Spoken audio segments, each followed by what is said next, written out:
Good morning. So may binigay sa atin na modem na 936, naka red signal na lang palagi, kahit anong SIM ay naka red na lang siya. So binigay sa akin, so sinubukan kong ayusin. Ang ginawa ko, ang kanyang firmware ay, salamat pala kay Sir Jewel, Sir Jerome at saka kay Sir Sandex.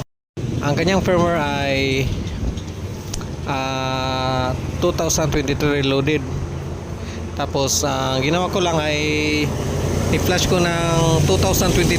Bali din-downgrade ko, sinubukan kong mag-downgrade.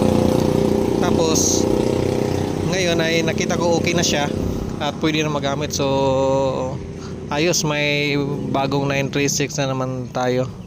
So ito yung finished products niya, oh. So may signal na, malakas pa, full bars. So maraming salamat sa nagbigay ng